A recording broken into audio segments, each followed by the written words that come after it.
faithfully delivering value by interpreting great books from around the world. Hi, this is Sally's Book Talk. Today we're interpreting the book Survival of the Friendliest with the subtitle The Evolutionary Power of Kindness. What benefits has being kind to others brought you?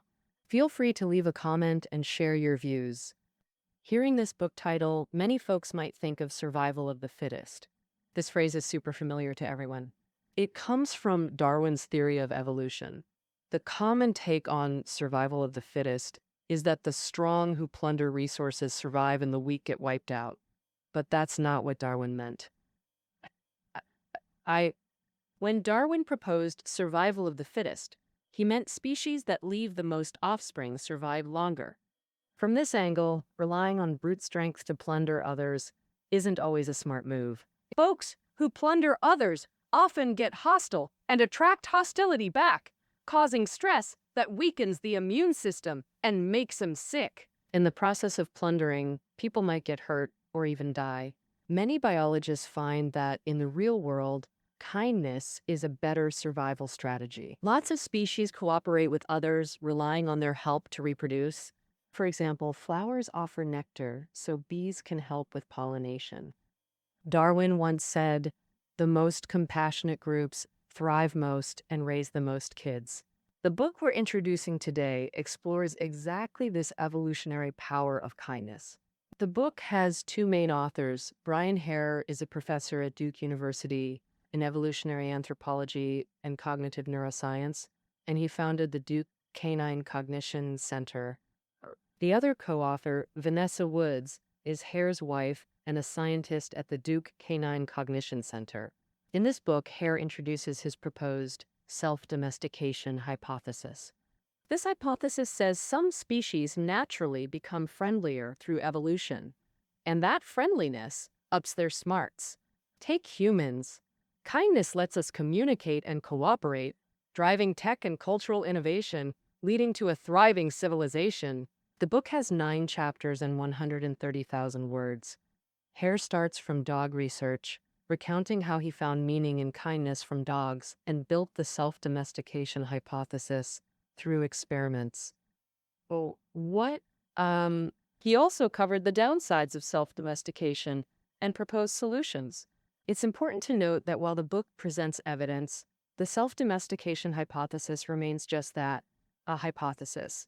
There's much speculation without rigorous scientific proof. Some scientists support it, others question it.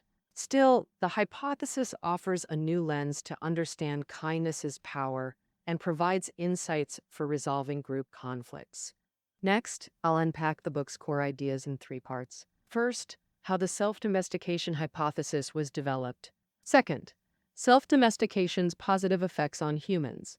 Third, the negative consequences of self-domestication. Starting with part 1, the author didn't initially value kindness but discovered its evolutionary power through other research. His early research focused on animals' ability to understand human gestures. He found many intelligent animals couldn't comprehend human gestures. Take chimpanzees. They understand others' memories, goals, intentions, even deception, yet fail with human gestures. In experiments, food was hidden under one of 2 cups. Chimps knew food was hidden, but not under which cup. When the author pointed to the correct cup, chimps didn't get the gesture. They just guessed randomly. So any animals that do understand human gestures, dogs can. The author's dog Oreo could find the hidden food cup 100% of the time using gestures to prove Oreo truly understood intentional communication, not just reacting to gestures. The author varied experiments, sometimes pointing correctly while walking toward the wrong cup, other times replacing gestures like staring at the right cup or placing a block on it. Regardless of changes, Oreo always found the food, proving he understood intent. The author then tested more dogs. He discovered dogs' gesture reading ability is innate. Even 6-week-old puppies, barely walking, understood accurately. The author also found that although dogs evolved from wolves, their ability to understand human gestures wasn't inherited. The author tested wolves too. Like chimps, they couldn't understand human gestures and just guessed randomly about the cups. This proves dogs didn't rely on smell to find food since wolves also have excellent olfaction. So why can't wolves understand human gestures while dogs can? One common explanation is humans selectively bred wolves with better comprehension. Through generations of domestication, wolves' understanding gradually strengthened, becoming dogs who get gestures. But the author argues this explanation doesn't hold water. Realistically, early humans had zero motivation to domesticate wolves into dogs. Archaeology shows dogs lived with humans over 10,000 years ago, when we were primitive hunters. Taming aggressive wolves into friendly dogs might take centuries. No hunter would plan that far ahead. During domestication, hunters risked attacks, and wolves needed daily meat. Hunters couldn't reliably provide. If humans didn't domesticate them, how did wolves become dogs? Biologists answer self-domestication. Hunters' settlements had abundant food scraps nearby. For wolves, this was irresistible food. Wolves friendlier toward humans would forage near settlements. These wolves, mating in the same area, produced new generations. Raised near humans, these pups naturally became people-friendly. Generation after generation, their human friendliness increased. Eventually, humans noticed these wolves were non-aggressive, friendly, gesture understanding, and even helpful for hunting. Only then did intentional domestication begin. After many more generations, wolves finally became dogs. Thus, humans didn't domesticate wolves. The friendliest wolves domesticated themselves. From wolf self-domestication, we see friendly animals naturally develop gesture reading, a domestication outcome unrelated to human selection. To verify this point, the author specifically flew to Siberia. In Siberia, Russian geneticist Dmitry Belyaev and his students spent over 40 years specifically studying fox domestication. Belyaev wanted to figure out what changes domestication brings to animals. Many animals show obvious physiological differences from their ancestors after domestication. This is called domestication syndrome in biology. Common symptoms include longer reproductive cycles, smaller skulls and teeth, floppy ears, curly tails, and pigment deposition in fur, meaning uneven color changes. Some animals develop spots on their fur or star-shaped patterns on their foreheads, traits also seen in dogs. The common explanation among biologists is that humans selectively breed animals with these physical traits during domestication. Now, however, these traits become more pronounced over generations. But Belyaev aimed to prove they're not from human selection, but naturally emerge during domestication. Belyaev randomly divided foxes into two groups. For the first group, he selected foxes friendly toward humans, not afraid of petting, and non-aggressive. He then bred these foxes together and continued selecting friendly ones for breeding in each new generation. For the second group, he let foxes mate freely as they would in the wild. After over 40 years of this experiment, Belyaev had produced a large population of friendly foxes. Results showed the friendly foxes developed clear domestication syndrome, smaller skulls, floppy ears, pigment deposition, etc. This outcome wasn't due to Belyaev's artificial selection. He selected foxes solely based on friendliness, not physical traits. This proves domestication syndrome isn't from human selection, but a natural result of domestication. Building on this, the author also wanted to see if animals developed human gesture understanding during domestication. If friendly foxes understand gestures but regular ones don't, it shows gesture reading, like other domestication traits, is a natural outcome. The author ran the cup experiment on these foxes. Results showed friendly foxes performed as well as dogs, accurately understanding gestures to find the correct cup. But ordinary foxes, like chimpanzees, completely ignored the author's gestures. Previously, people generally believed domestication only changed animals' physical traits and temperament. The author's research on dogs and foxes made people realize domestication also affects cognitive abilities. Moreover, both became friendlier toward humans, enhancing their ability to communicate and cooperate with us. Building on this research, the author began wondering if the same might occur Could animals within the same species become friendlier and thus improve communication and cooperation abilities with their own kind? To investigate this, the author studied chimpanzees and bonobos. Both are close human relatives, but differ significantly. Temperament-wise, bonobos are friendlier than chimpanzees. Chimpanzees have strong group consciousness. Different groups often fight over territory. Chimpanzee attacks are brutal. They bite off fingers and dismember bodies. Within groups, chimpanzees get along better, grooming each other and cooperative hunting. But they still frequently fight over food or other issues, sometimes killing each other. Books like Chimpanzee Politics and Enlightenment Now, covered in Sally's Book Talk, have described this. Bonobos are more human-like, extremely friendly toward their own species. They share food, care for infants, and rarely conflict. If a male attacks a female or infant, females unite against him. Physically, bonobos show clear domestication syndrome, smaller skulls and teeth, less pigmentation on lips and buttocks. The author believes bonobos' domestication syndrome and friendly behavior indicate self-domestication within their species. Did this grant them better communication skills than chimpanzees?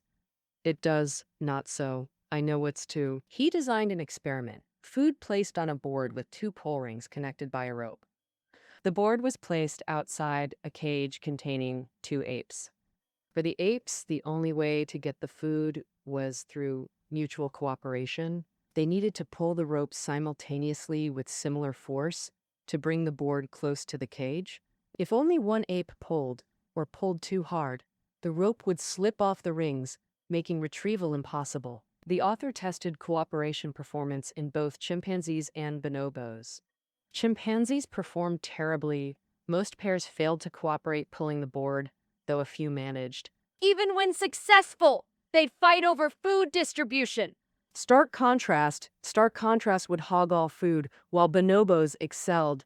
Nearly all cooperated smoothly to retrieve the board. They actively shared, ensuring each got half. The author's animal research concluded, here, through studies on dogs, foxes, and bonobos, the author established the self-domestication hypothesis. He proposed domestication alters not just physical traits and temperament, but also cognitive abilities. Species evolving greater friendliness developed enhanced communication and cooperation skills.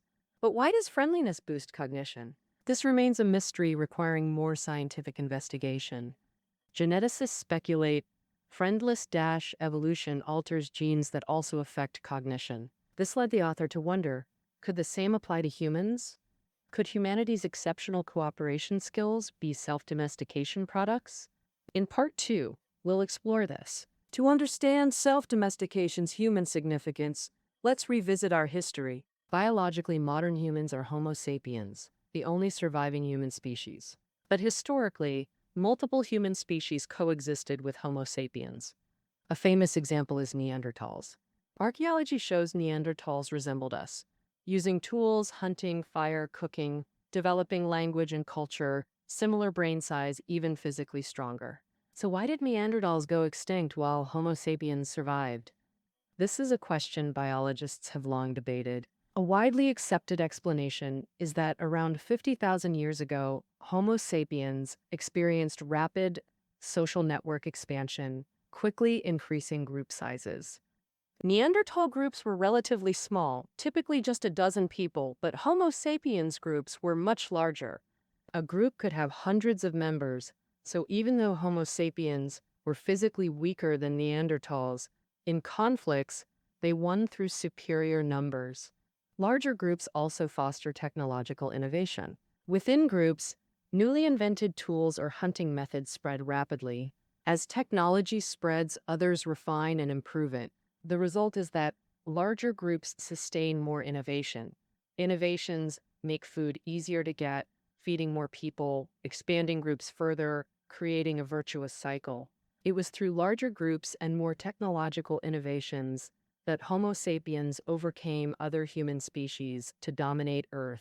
But group expansion could also spark violence, since resources are limited if Homo sapiens hoarded food like chimpanzees.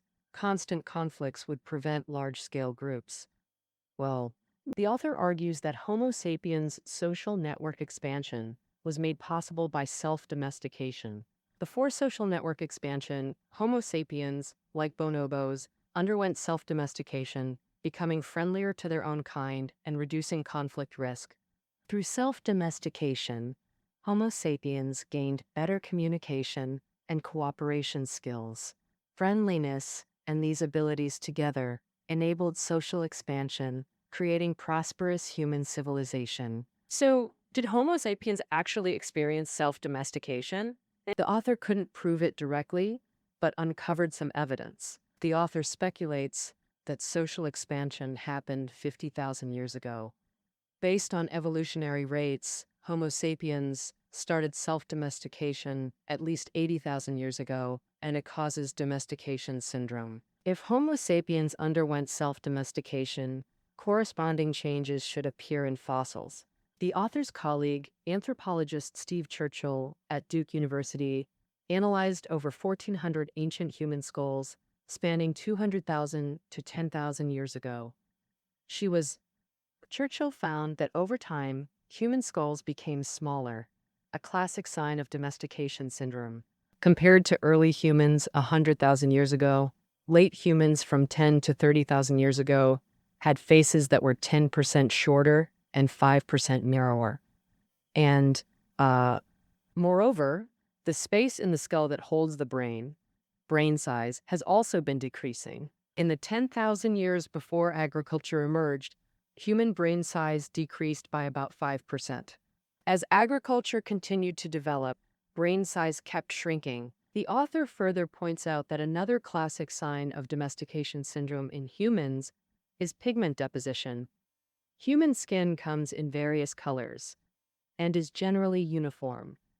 But in the eyes, everyone shows pigment deposition with uneven color changes. Humans all have white eyeballs, formerly called the sclera. Humans are the only primates with white sclera. Other primates, like chimpanzees and bonobos, have pigmented sclera where the sclera and pupil blend, making it hard to tell where they're looking. With the contrast of white sclera, we can easily discern others' pupil direction and know where they're looking. The author believes that white sclera is highly significant for communication and cooperation. We can convey each other's thoughts and emotions through gaze, making communication and cooperation smoother. Infants first learn about the world through their parents' gaze. When parents look at something, infants want to touch it. And scientists have also found that eye contact triggers oxytocin release, which makes people feel relaxed, experience love and trust, and be more willing to cooperate. All right, let's summarize the second part here. 50,000 years ago, Homo sapiens underwent social network expansion, increasing group sizes, sparking technological innovation, and ultimately allowing them to overcome other human species. The author argues that Homo sapiens experienced self-domestication before this expansion, making them friendlier, enhancing communication and cooperation skills, and creating conditions for the expansion. In the author's view, the smaller skull and pigmented sclera in Homo sapiens are signs of domestication syndrome, proving self-domestication, and these are all positive effects. Next, in the third part, we'll look at the negative effects of self-domestication. Self-domestication makes species friendlier. But this friendliness is limited in scope, only directed toward familiar group members. When encountering outsiders, this friendliness can turn into hostility to protect ourselves and our group. Take dogs. Some are friendly to owners but bark fiercely at strangers. Humans do the same. We easily hold hostility toward outgroup members, fearing they might harm us. Many psychology studies show creating group division is frighteningly easy. People naturally prefer those similar to themselves and reject differences. Crude divisions happen constantly. For example, dividing people by eye color or randomly giving some yellow armbands. Even without armbands, this creates opposition between groups. Psychologists call this phenomenon dehumanization. Subconsciously, people view outgroup members as inferior animals, not equals. When dehumanizing others, empathy vanishes, hostility and aggression surge. Psychologists measure dehumanization using a specific image. Many recognize this image from textbooks, the Human Evolution Chart. It shows 5 human-related species arranged left to right, starting with knuckle-walking ancient apes, then upright hominins, then tool-using hominins, ending with modern humans. Subjects are asked, if ancient apes score 0 and modern humans score 100, how evolved is this person? Scores measure dehumanization levels. Many factors influence this. Key triggers: start group differences, status, race, ideology, or perceived threats, all heighten dehumanization. In one study, psychologist Nert Tiley surveyed 172 Americans on racial dehumanization. Muslims scored lowest at 90. After Muslim terrorists bombed Boston, scores dropped to the 80s. Petty also found the strongest predictor of dehumanizing others is feeling dehumanized by them. Petty calls this mutual dehumanization. In one experiment, Americans read a fictional article claiming most Muslims view Americans as animals. Afterwards, their dehumanization of Muslims doubled. Mutual dehumanization fuels long-term conflict. For instance, Israelis and Palestinians both feel dehumanized by the other and support inhumane attacks against each other. How can we eliminate dehumanization? Historical experience shows the best method is intergroup contact. During World War II, Nazi Germany deemed Jews an inferior race and carried out mass slaughter, yet thousands helped Jews escape persecution. If discovered by Nazis, these rescuers faced execution. These individuals varied in race, faith, age, and occupation. None were exceptionally brave otherwise. Why would they take such risks? Sociologists found their only commonality: personal contact with Jews, as friends, neighbors, or colleagues. This contact made them see Jews as in-group members, preventing dehumanization. Similar patterns emerged between Black and white Americans. During World War II, the U.S. Army recruited 2,500 Black soldiers for the Battle of the Bulge. Afterward, white soldiers who fought alongside them became more accepting of Black people. And then I think post-War II U.S. housing shortages led to integrated Black-white communities. In these communities, white residents preferred interracial interaction. Children who attended integrated schools developed more Black friendships and greater support for interracial marriage. Beyond contact, the author proposes 2 additional strategies against dehumanization. First, oppose dehumanizing speech. Dehumanization often begins by likening people to animals or repulsive objects. Racists call Black people apes, Nazis called Jews cockroaches. Other terms include beasts, trash, or parasites. Such slurs subconsciously reinforce perceptions and intensify group dehumanization. The author advocates opposing such speech without threatening free expression by keeping it out of media and public spaces to eliminate dehumanization. The second recommendation is to make cities more conducive to intergroup contact. Today, more people live in cities, and in the author's view, skyscraper-filled cities hinder contact between different groups. In such cities, people live in walled-off compounds with similar income neighbors, surrounded by car-dominated roads with little green space. Residents mostly stay home, occasionally stroll within the compound or go shopping. Minimal interaction with others. The author prefers urban forms like 1950s New York, mid-rise buildings under 12 floors, without walls, eliminating isolated compounds. Step outside, and you're immediately on vibrant sidewalks.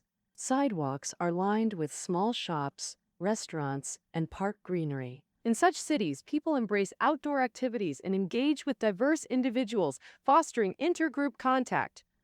All right, let's summarize part 3. Self-domestication made humans friendlier. But toward outgroup members, this friendliness turns protective hostility. Subconsciously, people dehumanize outgroup members, making hostility and aggression more likely. The best way to eliminate dehumanization is through intergroup contact. Additionally, we must oppose dehumanizing speech and redesign cities for better interaction. With that, we've nearly covered the book Survival of the Friendliest. And the author believes the self-domestication hypothesis reminds us life's value lies not in conquering enemies, but in making friends. To build a better future, we need communication and cooperation, not confrontation and conflict. After listening, do you have a new understanding of survival of the fittest?